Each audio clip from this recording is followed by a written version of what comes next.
Positive thought रखें, अपने मन में अच्छे विचार रखें। भगवान ने हमें ये नहीं दिया, वो नहीं दिया, इसके बजाय भगवान ने हमें क्या क्या दिया, यदि उसको विचार करने लग जाए तो कितना पता चलता है कि जो कुछ दिया है वो कम नहीं है।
रामायण पढ़ते हैं तो रामायण जो हमारे सामने रामायण है वो तो रामायण है, लेकिन तुलसीदास जी के जितने भी ग्रंथ हैं सब रामायण है।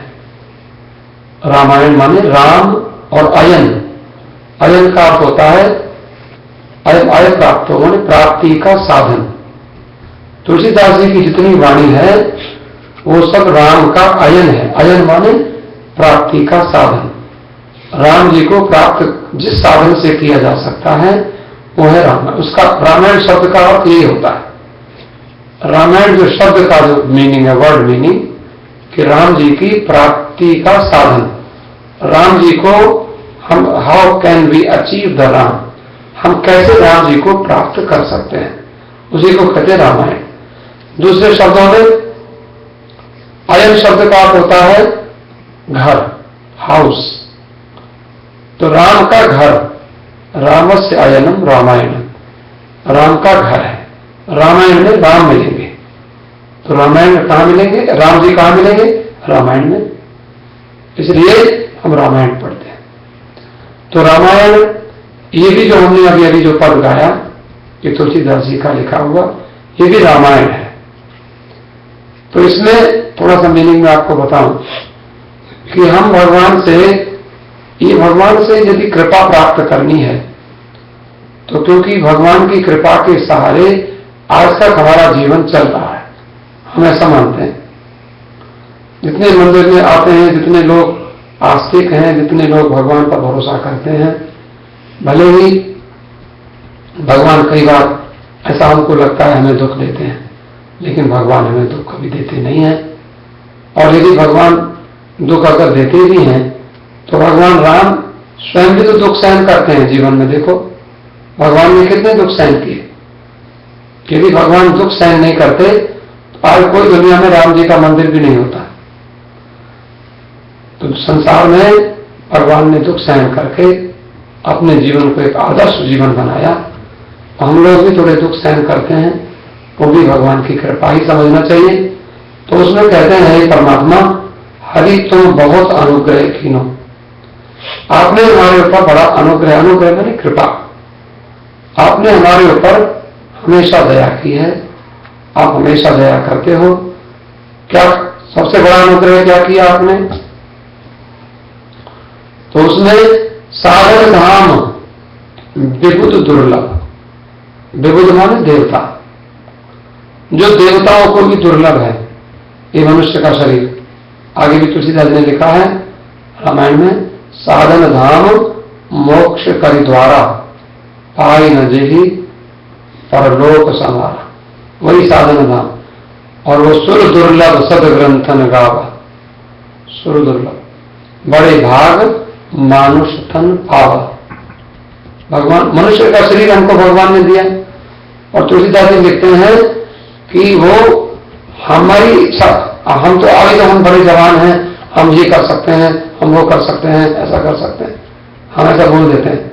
लेकिन जब बताओ कि जब हम कहाँ थे, भगवान ने जब हमको मनुष्य का शरीर दिया था तो हमारे पास क्या था, हमें मालूम नहीं है कि हम घोड़े थे कि गधे थे कि ऊंट थे कि मच्छर थे कि मक्खी थे, पता नहीं। भगवान ने कवहुक कर करुणा नर देही, देत ईश बिन हेतु स्नेही। हम दुनिया वाले हमसे प्रेम करते हैं, उनका कोई हेतु होता है, उनका कोई कारण होता है, और जब तक वो कारण रहता है तब तक दुनिया वाले प्रेम करते हैं। और उसके बाद में कई लोग तो फिर टेलीफोन भी नहीं करते, भूल जाते हैं। कई लोग बात भी नहीं करते, मतलब निकल गया तो पहचान थे, पता भी नहीं करते कहां होते हैं, कहां रहते हैं, मतलब कि संसार ऐसा है। लेकिन भगवान का क्या मतलब है हमसे, हम थोड़ी सी आरती कर लेते हैं तो भगवान को तो चंद्रमा सूरज इतने बड़े बड़े दीपक जल रहे हैं, कभी बुझते भी नहीं, वो घूमते रहते हैं, आरती करते हैं भगवान की। ऐसे पूरब में आता है, फिर पश्चिम में जाता है, फिर ऐसे घूमता है, वो भगवान की आरती कर रहा है। चंद्रमा सूर्य के भगवान की आरती कर रहा है, हम क्या आरती करेंगे, हमारा दीपक छोटा सा दीपक। लेकिन भगवान फिर भी कहते वाह भाई तुमने हमारी बड़ी बढ़िया आरती की, तो भगवान कितने प्रसन्न हो जाते हैं। जैसे हमारे बच्चे अगर हमको कुछ कहे, मम्मी तुम्हें भोजन बनाओ, जोड़ को कुछ करती है तो हम वाह भाई हमारी बेटी ने बहुत बढ़िया भोजन बनाया। अगर लड़की पहली बार रोटी बनाती है घर में वो जला भी देती है तो माँ कहती बहुत अच्छा बनाया, पहली बार बनाया ना, बहुत बढ़िया बनाया। माँ कभी नहीं कहती कि तूने बहुत जला दिया, क्यों खराब कर दिया, उस अच्छी माँ कभी नहीं बोलती। ऐसे भगवान तो अच्छे भक्त भी भगवान को, जैसे भगवान भी कभी भी हम लोगों से नहीं कहते तुमने बहुत बढ़िया आरती करी। भगवान कहते तो भगवान ये नहीं कहते अरे तुम्हारा क्या राम मंदिर है, हमारे तो बहुत बड़े बड़े मंदिर। भगवान ऐसे नहीं कहते, भगवान कहते तुमने बहुत बढ़िया मंदिर बनाया, देखो हनुमान जी को कहाँ ऊपर बिठा लिया, ऐसा तो मैंने कोई मंदिर देखा ही नहीं। क्या आपकी भावना, आपकी कल्पना कितना सुंदर बनाया, और देखो कितना बढ़िया नीट एंड क्लीन रखते हैं, और देखो कितना बढ़िया आपने भोले बाबा को बिठाया। भगवान तो यही सोचते हैं, तो हमको भी तो यही सोचना चाहिए, भगवान आपने भले हमारे मंदिर में कमी हो सकती है, हमारी भावना में कमी हो सकती है, लेकिन भगवान नहीं देखते। ऐसे तुलसीदास जी ने हमको बताया कि देखो कभी भी पूजा करो तो भगवान से ये बोलो कि हरि तो बहुत अनुग्रह की, ये मेरे पत्रिका का पद है, हे भगवान आपने हमारे ऊपर बड़ी कृपा करी है। क्या कृपा करी? भगवान पूछे कौन सी कृपा कर दी मैंने? कि साधन धर्म, देखो इस शरीर से, ये शरीर तुलसीदास जी को भी यही शरीर मिला था, और वो हम सोचते हैं कि तुलसीदास तो बहुत बड़े महात्मा थे। बड़े महात्मा क्या थे बेचारे, वो गंडमूल में पैदा हुए थे। गंडमूल नक्षत्र होता है, और गंडमूल में पैदा होने वाला कोई माता के लिए दुखी होता है, कोई पिता के लिए भारी होता है, कोई पड़ोसियों के लिए हो जाता है। वो तो इतना भारी थे कि माता पिता और जो बेचारी मां मर गई, पैदा करते ही मां मर गई, और उसके बाद में जिसको सौंप के गई थी चुनिया, उसका नाम था सेविका होती नौकरानी, वो भी मर गई बेचारी। इतने तो तुलसीदास जी कितना कष्ट में जीवन बीता होगा कि मां भी नहीं, और उनका फिर जो पालने वाली जिसको मां बनाया दूसरी मां वो भी नहीं, उसके बाद में तो कितना कष्ट सहन किया, और तपस्या करते करते काशी में आए। तो काशी में कितना, काशी के पंडित लोग तुलसीदास जी को, पंडित लोग एक दूसरे को मानते नहीं है, वो कहते हैं उसको क्या था, मुझे आता है। काशी के पंडितों ने बहुत तारीफ किया तुलसीदास जी, लेकिन बाद में आज काशी के सब पंडित मानते हैं। तपस्या करी बहुत दिन, 100 वर्ष से 125 वर्ष के लगभग तुलसीदास जी का जीवन रहा। तो कहते हरि तुम बहुत अनुग्रह कीनो साधन धाम, इसी शरीर से कहा एक साधारण परिवार में पैदा हुआ बालक, और तुलसीदास जी इतने महान महात्मा बन गए कि कई लोगों ने तो तुलसीदास जी की भी मूर्तियां लगवाई हुई है मंदिरों में। काशी में एक मंदिर है, उसमें तुलसीदास जी की मूर्ति लगी हुई है, हमने देखा, नया सेठों ने बनवाया, और सारी रामायण को मंदिर में लिखवा दिया। कभी आप काशी जी में जाओ तो वहां देखना एक मंदिर है जिसमें सारी रामायण लिखी हुई है, दीवार के ऊपर लिखी हुई है। ऐसे आप बैठते हो कि किताब लिखनी मोटे मोटे अक्षरों में सारी रामायण लिखी हुई है, बहुत बढ़िया। तो ये तुलसीदास जी की बोली तो रामायण, तो ये तो सारी मंत्र हैं, सारी दीवार पर लिखा हुआ। तो कहते हैं ये साधन कौन है? मनुष्य का शरीर से आप साधन कर सकते हो।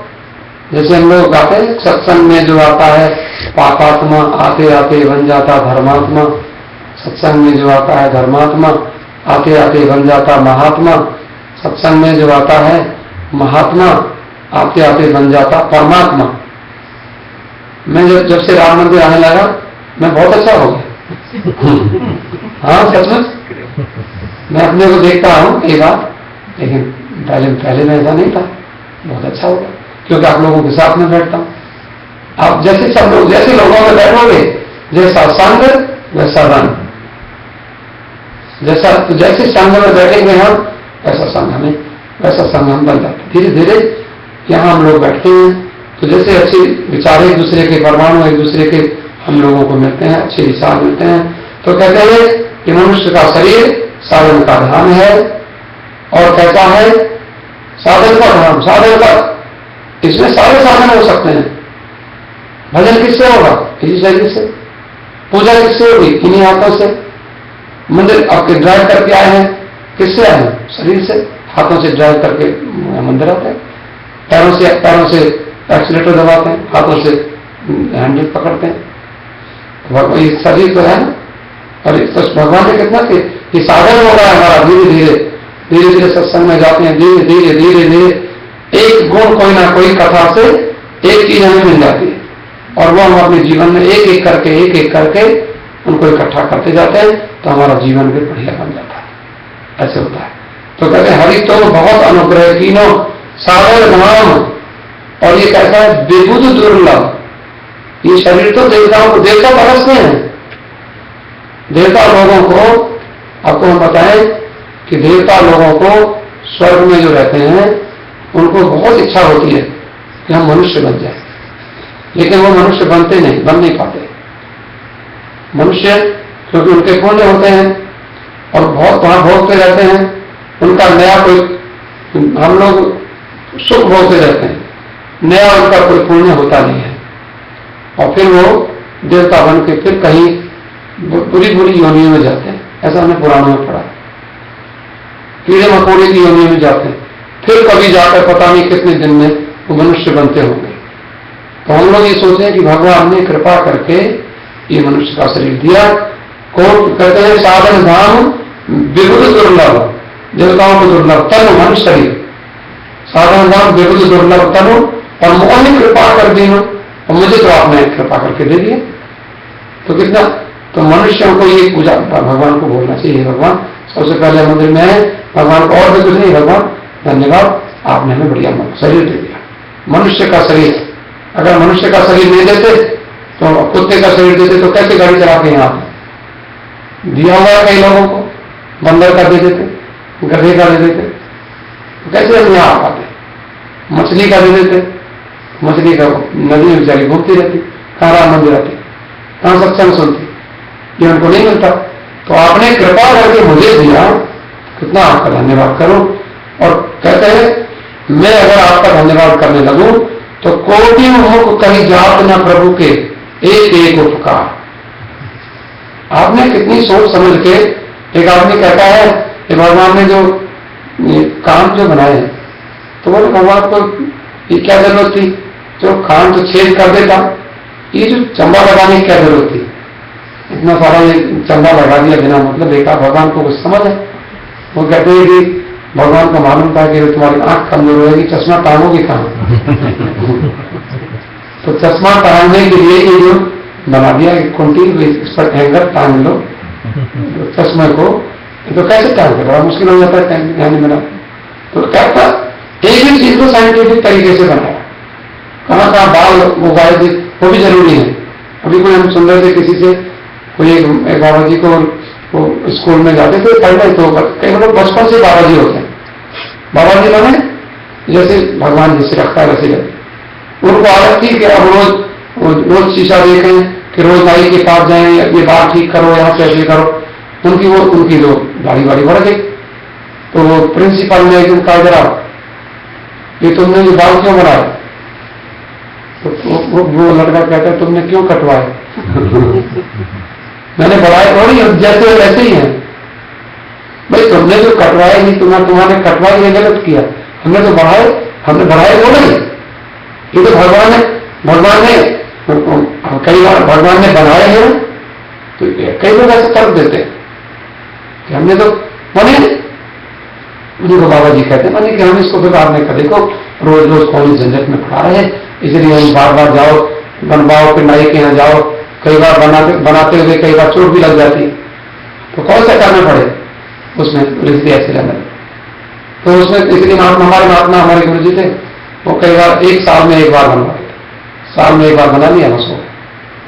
कई महात्मा होते हैं वो हर महीने में एक, वो कहते हैं 6 महीने में एक बार, कोई कहते हैं 1 महीने में एक बार, कई लोग रोजाना बना, थोड़ा समझदारी है। तो वही कहते हैं, तो कहते हैं एक एक उपकार आपके कोटि मुख कहीं जात न प्रभु के, एक एक उपकार।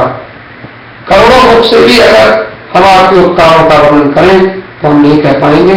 तदपि नामक कुछ और मांगी हो, फिर भी हम आपसे कुछ और मांगना चाहते हैं।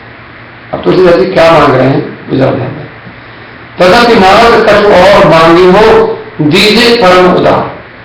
आप तो बड़े दानी हो, बड़े दयालु हो, बड़े उदार हो, आप मुझे थोड़ा दे दीजिए, मैं आपसे कुछ और मांग रहा हूं। बोले क्या मांग रहा हूं? तुलसीदास जी बोलो क्या मांग रहे हो? तो देखो हम लोग भगवान से कई बार कुछ मांगते हैं, हे भगवान हमारा 2 मकान तो हो गए, एक और हो जाए, ऐसा सोच लेते हैं। फिर 2 मकान, एक तो हम रहते हैं, एक हमने किराया पर उठाया हुआ है, एक और मिल जाएगा तो भी किराया पर उठा देंगे, फिर हमारे बहुत से पैसे हो जाएंगे, फिर आराम से खाया पिया करेंगे मौज में। हम लोग ऐसा भी मांग सकते हैं, या कहते हैं भगवान हमारे पास बहुत दिन हो गए कि हमें कोई गाड़ी, बढ़िया गाड़ी होनी चाहिए, एक हम ऐसा बहुत मांग लेते हैं। तो इसमें भी क्या मांगते हैं, वो कहते हैं विषय बार मन मीन भिन्न नहीं होत कबहु फल एक। क्या मांगते हैं, बोले मुझे ये दे दो, क्या दे दो। अब देखो राम जी के मंदिर में आने तो क्या, कम से कम तुलसीदास जी से मांगना भी हम सीखें कि भगवान से मांगना क्या है। वो कह रहे हैं कि मछली को पानी से अलग करो, तो मछली पानी से अलग होने पर, अभी हम लोग नहीं जानते, लेकिन जो पकड़ते हैं उनको पता है, पानी से जब मछली को निकालोगे ऐसे करते हो, तड़पती है वो, मत निकालो मत निकालो मत निकालो, लेकिन जबरदस्ती उसको फिर उसमें थैले में डाल के कहीं बंद करके वो फिर ले जाता है, क्योंकि उसको तो निकालना है, उसको बेचना है, कोई खाना है, कुछ भी कर। तो मछली जैसे पानी से अलग होना नहीं चाहती, वो ऐसे मेरा मन रूपी मछली, मेरा मन है मछली, और पानी क्या है, पानी है भोग विषय। मन को मन कहता है अब ये चाहिए, फिर कहता है अब वो चाहिए, फिर कहता है ये चाहिए, अब मुझे वो सुख चाहिए, अब मुझे ये सुख चाहिए, अब ऐसा कपड़ा पहनना है, अब ऐसा खाना है, अब ऐसी गाड़ी लेनी है, अब ऐसा घर बनाना है, अब ऐसा करना है। वो जीवन अनुभव बेचारा, वो मन कहते हैं मन मुझे। अब तुलसीदास जी अपना देखो, ये बिल्कुल तुलसीदास ने लिखा, अपना अनुभव किया कि हमारा मन आके हम बूढ़े होने को आए। और अभी एक कल मुझे किसी का टेलीफोन आया, एक बड़े सज्जन व्यक्ति हैं, मुझे टेलीफोन करते हैं, तो मैं कई बार काशी में महात्माओं से मिलता था, हरिद्वार में महात्माओं से मिलता था। कल मेरे पास 37 मिनट तक बात की, और मुझे अच्छा लगा, मैंने उनकी सारी बात रिकॉर्ड कर ली। वो है तो बेचारे पहले अकाउंटेंट रहे हो, लेकिन वो उस ऐसे सज्जन व्यक्ति हैं, वैंकूवर में रहते हैं, उनको सारी गीता याद है, पूरी गीता। बोले कि वो 16वें अध्याय है और वो 17वें श्लोक में ये लिखा, 5वें अध्याय में 6ठे श्लोक में ये। और उनके डर के मारे में गीता पढ़ने लगा, क्योंकि कई बार मुझे याद नहीं होता तो मैं जो पढ़ता रहता हूँ, जब मुझे कहीं वो पूछेंगे इसका मीनिंग क्या है, तो जब मुझे फिर मैं अपने जब मैं वहां बैठ के बैठता हूँ तो गीता अपने पहले में रखता हूँ, कहीं निकाल के फट से। आप लोगों को बताओ अपनी कमजोरी क्योंकि इतने बढ़िया मुझे उनका इतना अच्छा लगता है। वो प्रश्न मुझसे पूछते हैं और बाद में कहते हैं आपने मेरा शंका का समाधान कर दिया। इतने पॉजिटिव थॉट वाले हैं, भगवान की कृपा से उनका शंका समाधान हो जाता है। तो हम लोग, मैं बहुत अच्छा लगता है मुझे जब उनका फोन आता। तो कल वो कह रहे थे कि देखो, कहते हैं, मैंने कहा आज तो बोले आज कहीं गए नहीं। मैंने कहा आप कहीं नहीं गए? बोले आज तो मैं तो कहीं नहीं। आज क्या है? मैंने कहा तो बॉक्सिंग डे है, कल बॉक्सिंग डे। बोले अरे तो मैं तो कान पकड़ता हूँ। बोले मैं तो कभी कभी अगर पहुंच जाता हूँ कहीं मेट्रो टाउन में तो मुझे शर्म आती है कि मैं क्यों आ गया यहाँ। वैसे बात है, कहते मुझे तो ऐसी शर्म आती है, बच्चों की घूमने की जगह है, वहां क्यों आ गया। लेकिन हमारा मन बहुत नहीं संसार से। तो इसलिए भी वही कह रहे हैं कि विषय वाली मन मीन भिन्न नहीं हो तो कबहु फल एक। हे भगवान, मैं आपसे क्या मानना चाहता हूं, विषय रूपी भोग। विषय माने जैसे हमारे पास 5 इंद्रियां हैं, 8 इंद्रियां हैं, रूप इनका विषय है। ये जहां देखेगा अरे बड़ी सुंदर लड़की, अरे बड़ा सुंदर लड़का, वो मन वही देखने लग जाएगा, बड़ी सुंदर चीज है, बड़ी सुंदर। तो देखने में कोई बुराई नहीं है, लेकिन महात्मा कहते हैं ठीक है, कोई चीज हो, beauty is only to see not to touch. एक सुंदर फूल देखा किसी ने, फूल देखा वो देखने में मन भरा नहीं, उसको तुरंत तोड़ के मन भरा नहीं, तोड़ के नाक में लगा दिया। बिल्कुल सौंदर्य रहता है। हम कई बार लोगों का स्वभाव होता है, देखने से मन भरा नहीं, तोड़ने से भरा नहीं, नाक में लगाया, और नाक में जो लगाया उसमें कीड़ा बैठा था, उसने फट जंग मार दिया। नाक में कई बार फूल में कीड़ा होता है, क्योंकि वो कीड़ा मधुमक्खी लग जाती है, फूल में से पराग लेती है, और जब नाक हमारा फट चल रहा है, क्या हुआ? कहते हो उसमें पता नहीं, मुझे मालूम नहीं। बोल क्यों सोच रहा था? अरे वो तोड़ना क्यों था? रमन महात्मा थे, रमन महर्षि, वो कभी फूल उनको फूल तोड़ के लाए, बोले बाबा फूल किसके लिए तोड़ के लाए? आपके लिए। बोले क्यों? बोले आपको फूल बहुत अच्छे लगते हैं। बोले मुझे तो बच्चे भी अच्छे लगते हैं, छोटे छोटे बच्चे, तो बच्चों की गर्दन तोड़ के ले आओगे? वो इतना गुस्सा हो गया, कोई फूल तोड़ के लाता था कि देखो ये इतना अच्छा खिला हुआ था, तुमने कहा मैं आपको नहीं लगा वो मत तोड़ो। लेकिन रमन महर्षि बड़े महात्मा हो गए दक्षिण भारत। वो कहते फूल देखो ये बेचारा कितने दिन तक और चल जाता, 10-20 दिन, तो वहां पर खिला, इसको पौधे को फूल पानी लगा देते, कितना अच्छा था, लेकिन तुमने इसको तोड़ दिया। तो कहते हैं कि मेरा जो मन है विषय, मेरा मन रूपी मछली, ये रूपक अलंकार है, मेरा मन रूपी मछली और विषय रूपी पानी से अलग होना नहीं चाहता, कि मेरी नाक हमेशा बढ़िया चीज सूंघने को लगती रहती है। कोई चीज बड़ी, अरे बढ़िया करना है, क्या बना रहे हो, तुरंत हम बोलते हैं, लगता है बढ़िया कुछ बन रहा है, माँ बाप की रसोई में मुंह में से पानी आने लगता है, फट से कुछ सुगंध आई नाक में, क्या ओम जी ने क्या बनाया आज, ये बढ़िया सुगंध आ रही है। तो हमारी नाक वहीं पहुंच जाती है, फट से यहाँ टपाक बैठे जल्दी से खत्म हो, फिर हम देखें क्या बना है, क्योंकि नाक ऐसी, कान बढ़िया सुनने को, कोई मीठा मीठा बढ़िया बात सुनने को मिले, कान हमारे वहां लगते हैं, जीभ हमारी स्वाद में लगती है, को बढ़िया चीज हो, को बढ़िया चीज बनी, जीभ हमारी वहां पहुंच जाती है। ऐसे ही तो रूप, रस, गंध, शब्द, स्पर्श, कोई चीज देखी, छू के देख, कैसा छू के देखने को मन करता है, छूने में आनंद आता है, किसी को छूने में आनंद आता है। कई बार हम बच्चे होते, छोटे छोटे बच्चे बड़े अच्छे लगते हैं, उनको हम छूते हैं, बच्चे होते हैं देख करके उनको जरूर से छूते, बच्चे कहते कहां से आ गया, हमें क्यों छूता है, लेकिन हम बच्चों के लिए नहीं छूते, अपने लिए छूते, अपने सुख के लिए।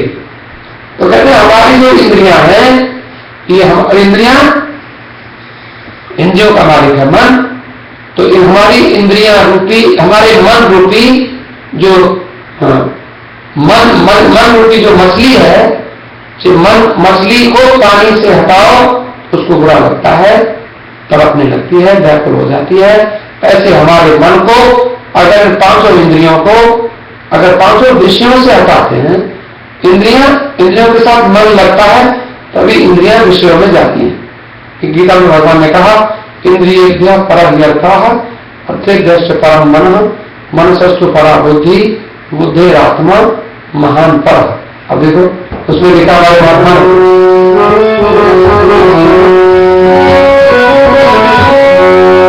ये मन बड़ा चंचल है, कैसे तेरा ये मन बड़ा चंचल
तकदीर बदल जाए, चलो ऐसा बात मांगे। तो यही तो कहते हैं विषय भाग मन मीन भिन्न नहीं होत कबहु पल एक।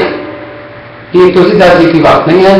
देखो कभी भी संकोच नहीं करना चाहिए अपने को। अगर हमसे भूल होती है, तुलसीदास जी अपनी बात कह रहे हैं, कहते हैं मेरा मन एक पल के लिए भी संसार के विषयों को नहीं छोड़ता।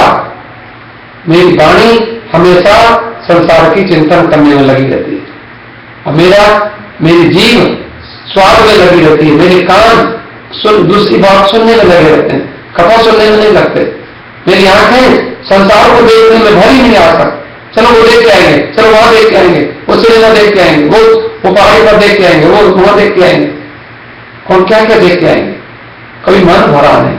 एक पल के लिए भी आंखें कान नाक जो भी है ये हमारे सब लगे रहते हैं। और तारते इसीलिए अब देखो आप कहोगे बात ये कोई बड़ी बात है, आंख भगवान ने दी है तो देखने को दी है, देखे नहीं क्या? कान भगवान ने दिए तो सुनने को दिए, सुने नहीं क्या? जीव दिया तो स्वाद लेने को दिया है, लेकिन वो तो ठीक है। लेकिन यहाँ तो तुलसीदास जी कहते हैं वो तो ठीक है, लेकिन ज्यादा जीव के एक सज्जन मिले तो बोले क्या हाल है? बोले मैं क्या कहूं कि ठीक हूं, ठीक नहीं हूं। कई लोग कहते हैं सब ठीक हूं, तो वो ठीक नहीं हो क्या? बोले मेरे शरीर में बहुत पेन होता है।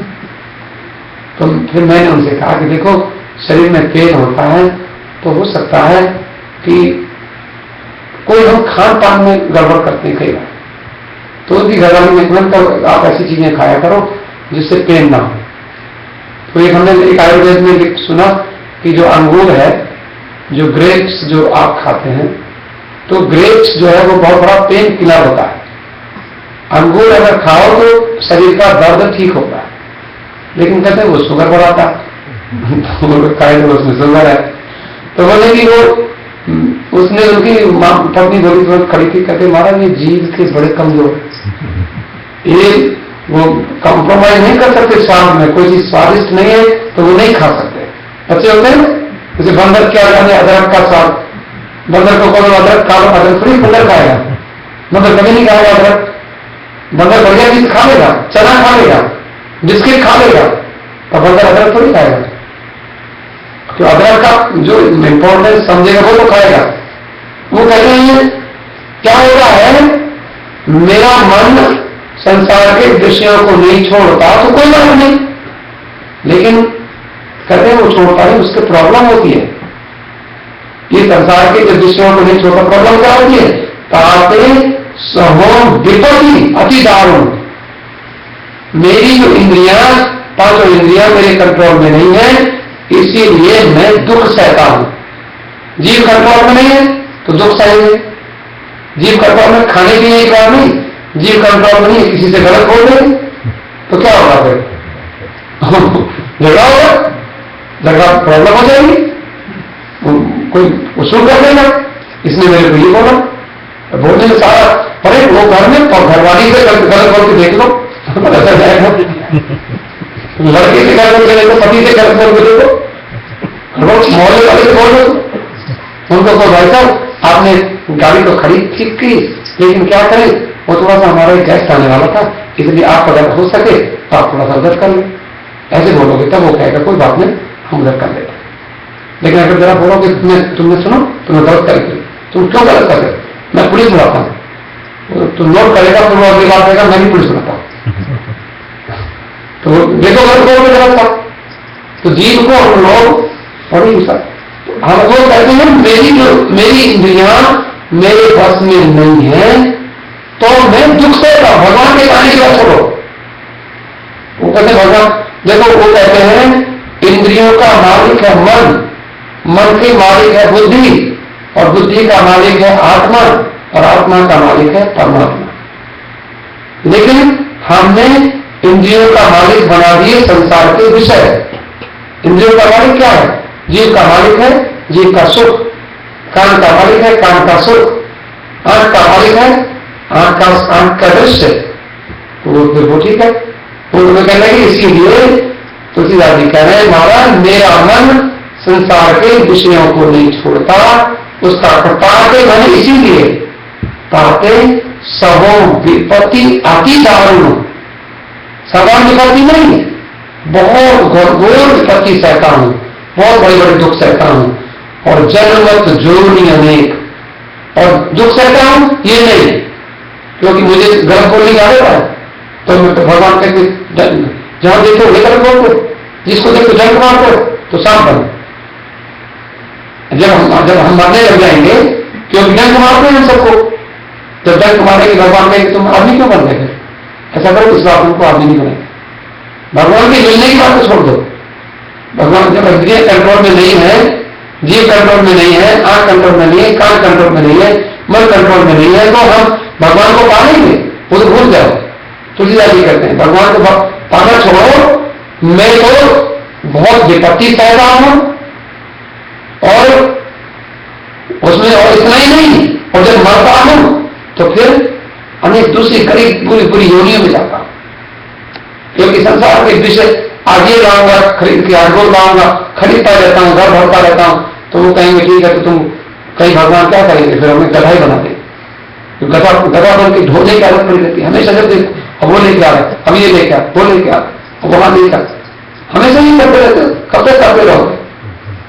तो जब देखते हैं कुत्ते की तरह भोगते रहेंगे, भगवान कहेंगे आपकी बात हम नहीं करें, बुरा मत मान रहे। लेकिन हम अपनी बात करें, इधर मैं बहुत बोलता था तो हमारे गुरु जी ने कहा तुम कथा किया करो और बहुत बोला करो, कथा करोगे बोलो तो भगवान के बारे में बोलो, तो बोलना हो तो भगवान के सदुपयोग हो, कोई भी करना हो, सुंदर देखना है तो मंदिर में जाओ, सुंदरता देखो, किसी तीर्थ में जाओ, सुंदरता देखो, मंदिर में भगवान कितने बढ़िया बनाया, भगवान का श्रृंगार कितना बढ़िया बनाया, देखो भाई राम मंदिर में कितने बढ़िया कपड़े पहने, कितनी बढ़िया मूर्तियां, सुंदरता देखने से आंखों को वहां लगाओ, कानों को लगाओ तो भजन कितना बढ़िया विनोद जी गाते, वहां लगाओ कानों को वहां, ऐसे ही हमारे तो वो इसको डाइवर्ट करते हैं, अच्छी जगह लगाते हैं। तो कैसे नहीं लगाएंगे तो विपत्ति सहते हैं और अनेक बुरी बुरी योनियों में जाना पड़ता है, जन्म जोनी अनेक। तो क्या करते हैं, हे प्रभु मन है, अब बताते हैं, अब यह कल्पना मैंने की है कि मन तो हाथी है, मैं अब हाथी को कंट्रोल करना, तुलसीदास जी कहते हैं मेरा मन हाथी है और मैं हाथी को कंट्रोल नहीं कर सकता। मन ऐसा है हमारा, ये मन हमारा इतना बलवान हो जाता है, नहीं वो जाना है, नहीं मैं वहां ये करूंगा, और फिर परेशानी होती, नहीं मैं ऐसा करूंगा, मैं उसको दर्द दूंगा, उसने ऐसा क्यों कहा, मैं ऐसा करूंगा। हम लोग जबरदस्ती रुक नहीं पाते, कंट्रोल नहीं कर पाते, उसने बोला मैं भी बोलूंगा, ऐसा करते हैं। उसमें क्या होता है, ये मन बाद में हमें परेशानी भी होती है, मैं मन को समझा देता, ऐसा कर देता तो ऐसा नहीं होता, लेकिन हम नहीं मानते।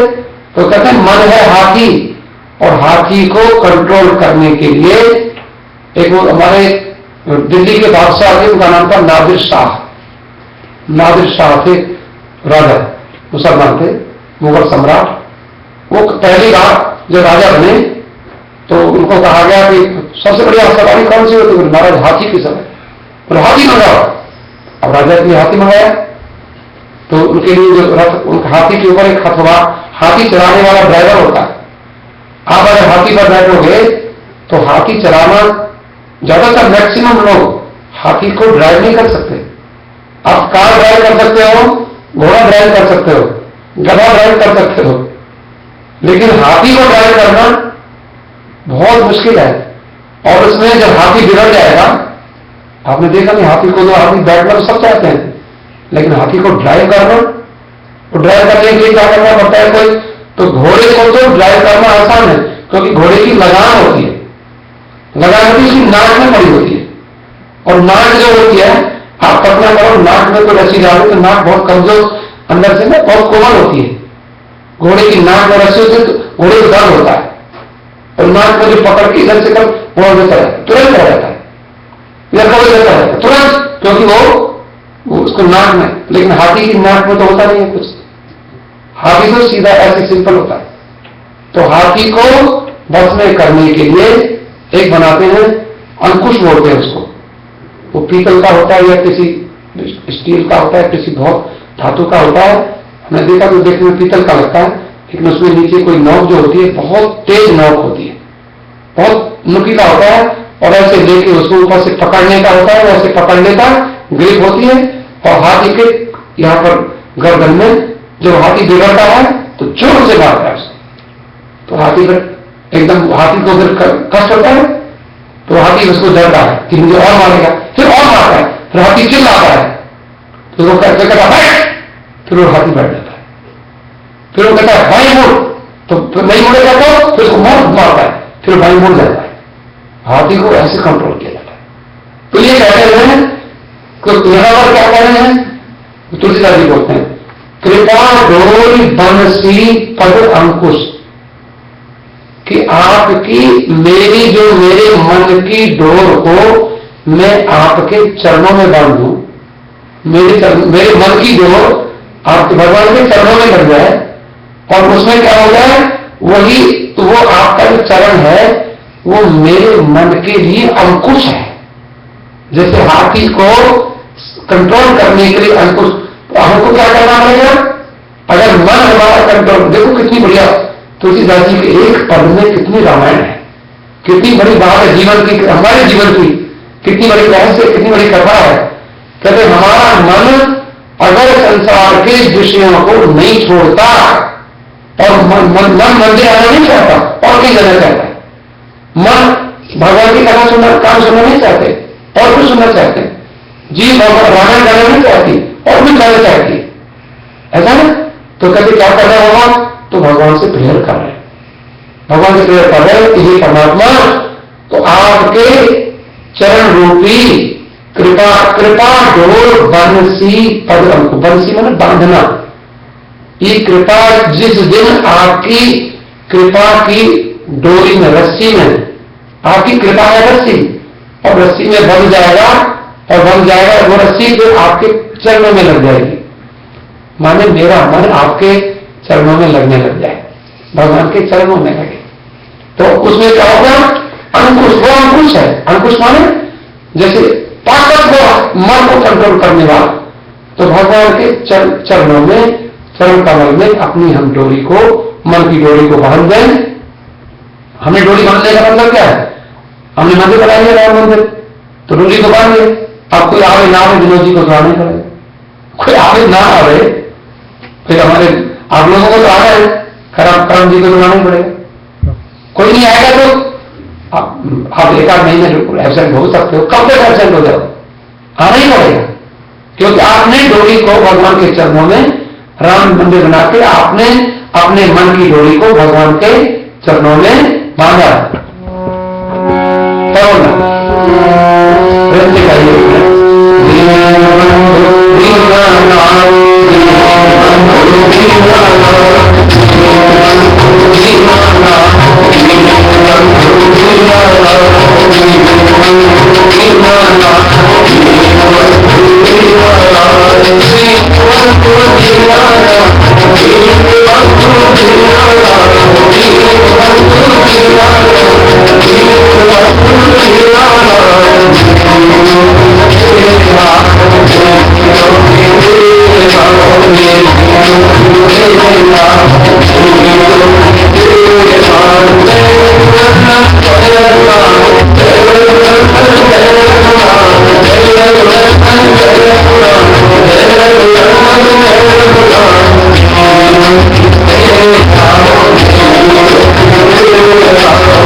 मेरी डोरी के साथ, हे प्रभु आपके हाथ में है, आप जहां ले जाओगे हम वहीं जाएंगे, आपके मंदिर में जाना है, आपके दर्शन हमें करने हैं, अपने मन को रामायण पढ़ने में लगाना है।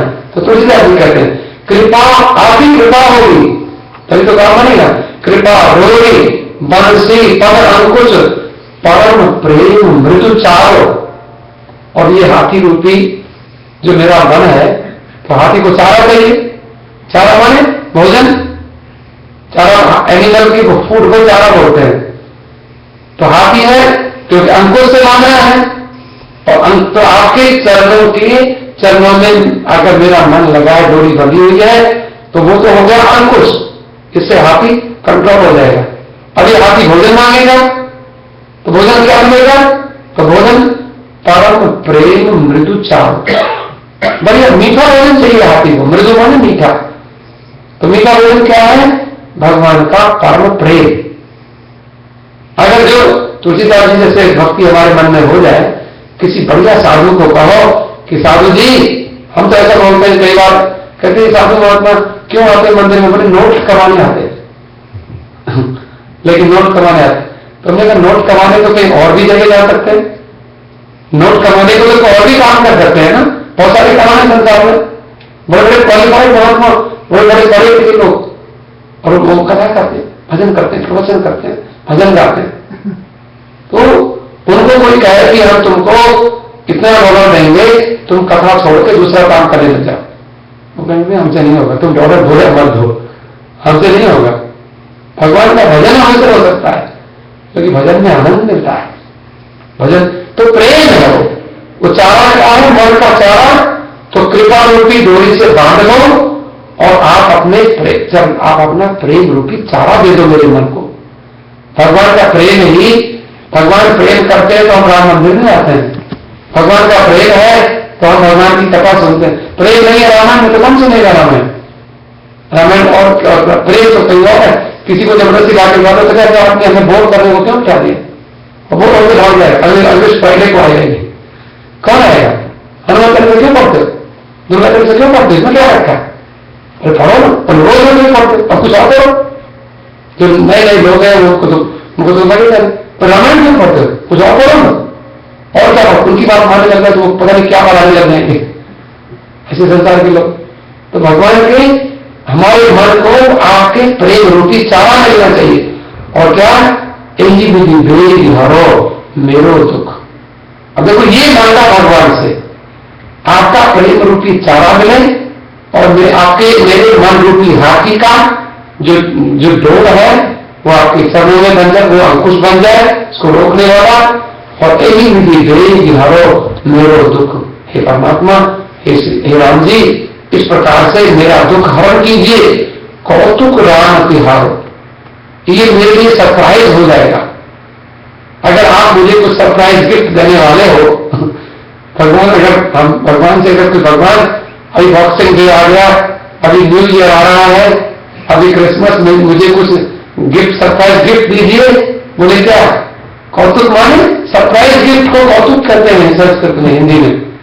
तो ये आपका मैं कौतुक समझ लूंगा, ये आपकी मैं सरप्राइज गिफ्ट समझ लूंगा। कई बार लोग बताते नहीं है घर वाले को सरप्राइज गिफ्ट लेके आते, तो सरप्राइज है तुम्हारे लिए।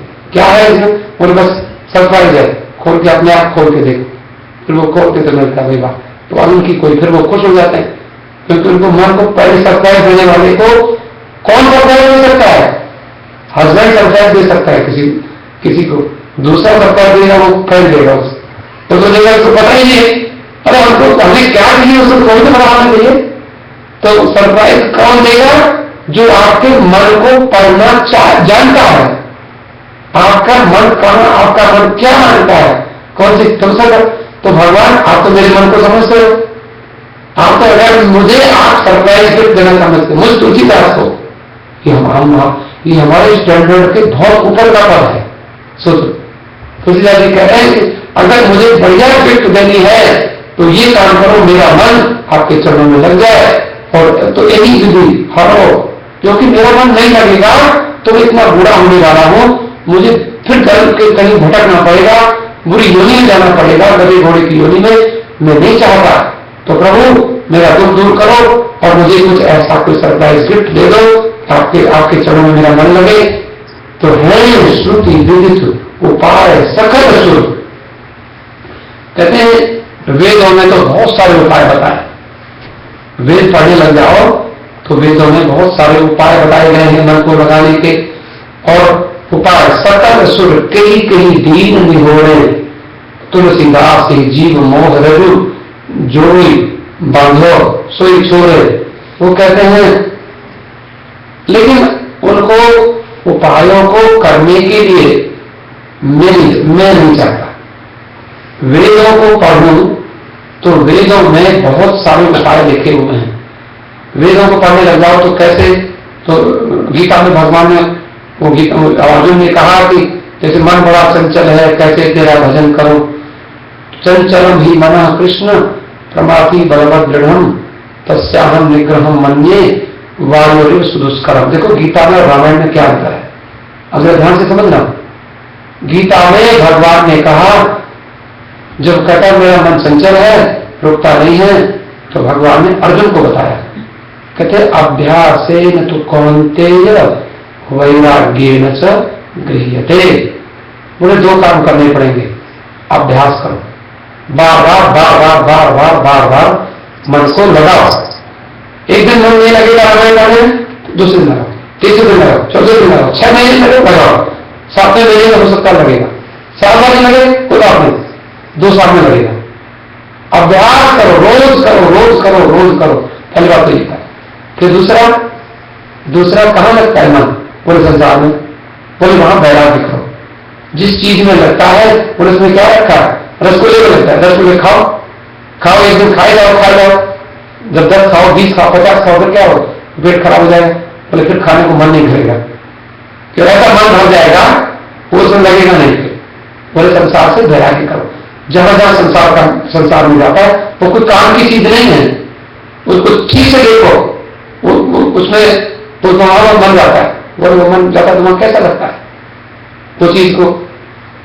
उसके लिए हमारे स्वामी रामतीर्थ थे, उनका मन कहता था कि मेरा मन उनको भोजन तो भिक्षा में मिल जाता था, क्योंकि पैसे लगते थे भिक्षा करके। हमारे हिंदुस्तान की महात्मा भिक्षा करके खाते। अब तो बदल गए, अब तो बहुत महात्मा कुछ जैसे कहीं कथा कर देते तो उनको कुछ मिल जाता है, लेकिन खाली भिक्षा भीख मांगते। भीख मांगे रोटी की भीख, आपके घर 12 बजे भोजन नहीं खाया तो भिक्षा मांग जाते थे।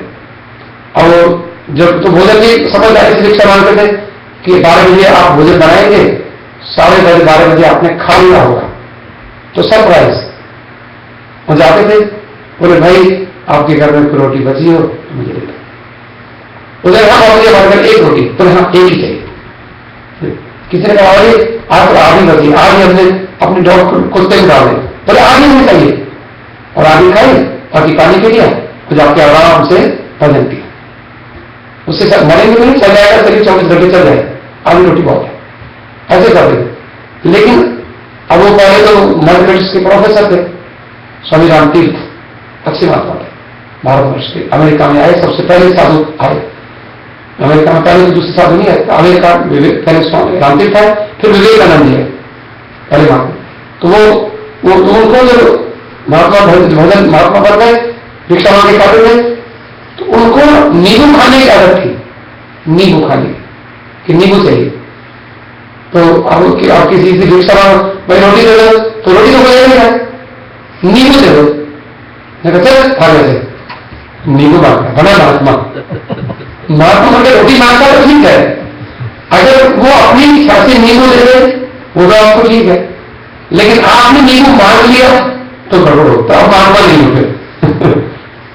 तो नींबू, अब उसने कहा, किसी पंडित जी ने भिक्षा दी, पंडित जी बोले क्या, तो बोले मैं आपसे सच बताऊं, बोले मैं 4 महीने से मेरा मन नींबू खाने को करता है। तो पंडित जी ने कहा देख तो जरा, मैं तुमको नींबू तो दे दूंगा, लेकिन मैं आज तुमको नींबू दूंगा, कल तो फिर तुम्हारा मन नींबू खाने को करेगा। बोले फिर, तो बोले ऐसा करो, या तो फिर से वो नौकरी ज्वाइन कर लो, और क्या। बोले नहीं मैं महात्मा हूं। बोले महात्मा हो तो महात्मा रहो, आज आपने मुझसे नींबू मांगा, कल तो दूसरे से नींबू मांगेंगे, मैं तो नींबू दे दूंगा। मैं तो आपको, मैं 1 महीने भर के नींबू दे दूंगा आपको, मैं हमेशा के नींबू आपको दे दूंगा, लेकिन फिर आपको मेरे पास आना पड़ेगा। कल को मैं नींबू आश्रम में 2-4 महीने पहुंचा सकता हूं, लेकिन एक दिन मुझे जरूर कोई काम पे जाना पड़ेगा, तो मैं कैसे पहुंचाऊंगा? मैं कैसे आपका ठेका ले लूं नींबू देने का रोज का? बोले फिर तो बोले रोज नींबू मिल। बोले मैडम मैं क्या करूं, मैं 4 महीने से सोच रहा था आपसे ना कहूं, लेकिन आप मुझे सज्जन लगे, मैंने आपको बोले मैंने तो सच्ची बात बताई, ऐसा करो। बोले मैं नौकरी तो ज्वाइन नहीं करूंगा, तो एक काम करो, हमारे डेली बेसिस पर काम होता है, हमारा मकान बनता है, यहाँ पर हम लग जाओ काम पर, पैसे मिल जाएंगे, 2-4 महीने के लिए अपना खूब आराम से ले लूंगा। उसने कहा ठीक है। बस मैं क्या किया, अगले दिन बोले मैं कल से काम पर आ रहा हूं। बोले ठीक है, कितना मिलेगा? 1 रुपया मिलेगा। 1 रुपया उस समय था, बोले 1 रुपये के तो बहुत सारे ही हुआ देंगे, तो 1 रुपया। तो उसमें सुबह से काम किया। बोले काम क्या करना? मकान बन रहा है, जो ठेकेदार बताएगा वो काम करना होगा। ठेकेदार ने कहा ठीक है, ईंट उठाओ और ऊपर फेंको। तो ईंट ऊपर पकड़ने वाला बोले भाई फेंकने में थोड़ी दिक्कत, बोले आ जाओ ऊपर आ जाओ। ऊपर गया तो पकड़ लो, अब ईंट वो पकड़ लेगी, नीचे से ईंट आ गए, उसको पकड़ना पड़ता है, पकड़ने ही फिसल जाती है कभी कभी हाथ में, तो फिसलते अब वो क्या हुआ, 8 घंटे काम किया, तो शाम को 1 रुपया मिला। 1 रुपया मिला तो बाजार में गए और ढेर सारे नींबू ले आए। और नींबू लाकर देखो ये एक उनकी घटना है जीवन की, महात्मा लोग कैसे करते हैं। अब नींबू लाकर उन्होंने क्या किया, अब वो गंगा जी किनारे पहुंच गए और वहां भिक्षा मांग के लाए और नींबू, वो 1 रुपये से वो नींबू ले आए। नींबू लाकर नींबू को काटा और रोटी को रखा, 1 टुकड़ा रोटी का खाया, फिर नींबू को लिया काटा और कहा नींबू खाएगा? बोले बताओ दे। फिर बोला फिर हाथ में, बोले देख छाला, ये छाला पड़ा हुआ हाथ में, क्योंकि कोई प्रोफेसर थे, उन्होंने तो कभी ईंट पकड़ने का काम किया नहीं। बोले फिर नींबू खाएगा तो ये छाले ही पड़ेंगे और 8 घंटे काम करना पड़ेगा नींबू खाना है। और वो उसमें बार नींबू खाएगा तो नींबू काट दे तो उसको ऐसे करता है, तो फिर जीव से पानी नहीं करता है, क्योंकि मामूल खाने का मन करता है। और नींबू काट के फिर गला भी खाए नहीं मिलेगा। और वो नींबू को और 1 महीने तक यही करते रहे। आगे बाद में फिर वो एक दिन कहते हैं पंडित जी बोले क्या, तो मैंने जीत लिया। बोले क्या, तो मेरा मन तो ठीक हो गया, अब नींबू खाने को नहीं करते, अभी साधु बन गया। देखो कितनी बढ़िया है। अभी हमारे तो कहते हैं, लेकिन यहाँ ये तो महात्मा का उपाय है। तुलसीदास जी क्या कहते हैं, शुद्ध विदित उपाय सकल सुर, मन को रोकने के उपाय तो ये हैं। जबरदस्ती मन को कंट्रोल करते हैं कई लोग, अगर ये करूंगा तो मैं ये कर दूंगा, फिर पेनल्टी अपने ऊपर डालते हैं, कसम खा लेते हैं, तो कई बार ये भी करते हैं। और वो कहते हैं नहीं महाराज ये सब मुझसे नहीं होगा, ये मन क्या करना है, कहीं दीन निहोरे। अभी बताओ, मैंने एक तो नहीं, आपने बड़े लोगों के ऊपर कृपा की है। अगर आपको मैं गिनाऊं नाम, मेरे पास बहुत सारी लिस्ट है, तुलसीदास जी कहते हैं, क्योंकि तुलसीदास जी के पहले भी और भी तो उनमें गणिका, अजामिल, गीत, ब्याज, मुझे लिखा तुलसीदास में लिखे अगर तारे घना, आपने बड़े बड़े पापियों को उतार दिया, जिनका मन, पापी कौन है, जिनका मन बार बार पाप करने को करता है, वो तो पापी हो जाते हैं। तो कहते हैं आपने बड़े बड़े उतार, तो कहीं दीन नहीं हो रहे, कौन कितने दीनों के ऊपर आपने कृपा की है। निहोरे माने उनको कृपा दृष्टि से देखा है आपने, निहोरे माने देखना, कृपा भरी दृष्टि से आपने, एक आपकी कृपा दृष्टि हो जाए हमारा काम हो जाएगा। हमारे साधन में कुछ दम नहीं है। तुलसीदास जी, तो तुलसीदास जी की जो साधना है, इसको कहते हैं दैन्य घाट। जैसे रामायण के 4 घाट है ना, 4 घाटों में शिव जी का पार्वती का घाट है, एक कालभूषण जी गरुड़ जी का घाट है, एक याज्ञवल्क्य जी का और किसका, याज्ञवल्क्य और भरद्वाज जी का घाट है, और एक है तुलसीदास जी का घाट। 4 घाट है। तो तुलसीदास जी का जो घाट है, इसमें जो साउथ ईस्ट वाला जो घाट है, रामायण लिखा है, तो ये घाट है दैन्य घाट। मैं दीन हूं, मैं प्रभु दीन हूं और आप दीन बंधु हैं। मैं दीन हूं, मैं पापी हूं, आप पाप नष्ट करने वाले हैं। मैं अनाथ हूं, आप मेरे नाथ हैं। नाथ हो अनाथ, अनाथ कौन मोसो, मोह समान पातक नहीं, पातक हर मोसो, तुलसीदास भी कहते हैं। तो मोरी नाते अनेक मान्य जो भावे, और जही तेरी तुलसी कृपाल चरण शरण पाल। तो तुलसीदास जी कहते हैं कि महाराज तुलसीदास यह जीव मोह रजू जोड़ी बांधो सोई छोड़े। कहते हैं देखो और क्या कह दिया, अब तो आपको ही मेरे ऊपर कृपा करनी पड़ेगी, मेरे मन को आपको ही ठीक करना पड़ेगा। क्यों? आपने मोह किसने किया?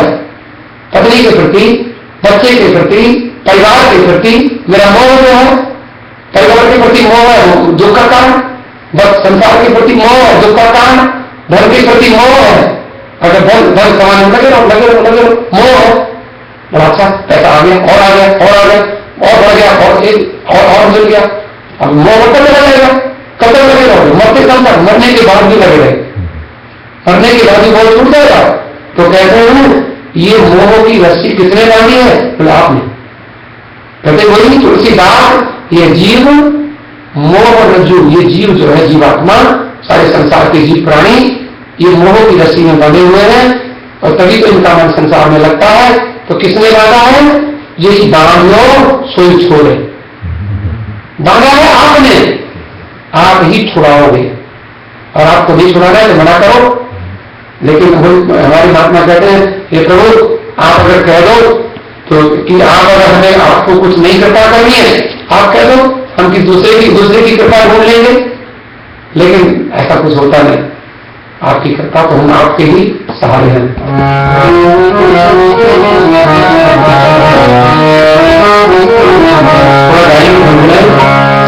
हमारे परिश्रम से कुछ होने वाला नहीं, परिश्रम करे कितना भी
करने मिल जाएगा, बच्चा करने मिल जाएगा, दुकान बनाने मिल जाएगा, जॉब करने मिल जाएगा, गाड़ी खरीदने मिल जाएगा, ये भी कार्य मिल जाएगा। एक गाड़ी की और दूसरी गाड़ी करने को जरूर मिलेगा। आपकी बात तो बहुत बढ़िया पक्की चाहिए,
कितने की बात, लगभग 1975 या 76 में मैं दिल्ली में कहीं प्रवचन करने गया था, तो एक महात्मा मुझे मिले थे। उनका नाम था स्वामी राजेश्वरानंद सरस्वती। बड़े अच्छे महात्मा थे। और आपको हम बताएं, वो महात्मा थे मुसलमान और वो बाद में बन गए हिंदू, और हिंदू बने उन्होंने रामायण की कथा प्रारंभ की और आज वो अभी भी जीवित हैं। तो उन्होंने ये पद लिखा था जो मैंने आपको भी सुना है, परिश्रम करे कोई, मैंने उनके मुख से सुना था। तो परिश्रम करे कोई कितना ही, लेकिन कृपा के बिना काम चलता नहीं है। और कहते हैं प्रबलतम निशा नष्ट होती न तब तक, दया चंद्र जब तक निकलता नहीं है। रात कब तक नहीं जाएगी? जब तक चंद्रमा नहीं निकलेगा। तो रात तब तक बनी रहेगी। तो हमारे जीवन में रात क्या है? दुखों की रात। हम दुखी हो रहे संसार में, कभी रो रहे हैं, घबरा रहे हैं, परेशान हो रहे हैं, हाय ये काम नहीं हुआ, हाय वो नहीं हुआ, हाय ऐसा हो जाए, हाय ऐसा हो जाए, और हम दुखी हो रहे संसार में, इतना हम जलते हैं, इतना कष्ट होता है। लेकिन कब तक? जब तक भगवान की दया रूपी चंद्रमा का जब तक उदय नहीं होता, तो भगवान की दया रूपी चंद्रमा निकल आवे, तो तुलसीदास जी ने भगवान की दया मांगी, हम लोगों को भगवान की दया मिले। ये थोड़ा सा, ये थोड़ी सी तुलसीदास जी की जो भाषा है थोड़ी सी क्लिष्ट है जरूर, लेकिन आप लोग बड़े समझदार हैं, सुबुद्ध हैं, तो आप लोगों ने, मुझे आशा है कि आपने ये पद ठीक से समझा होगा। धन्यवाद। इन्हीं शब्दों के साथ आज की कथा को हम विश्राम देते हैं, आरती करेंगे।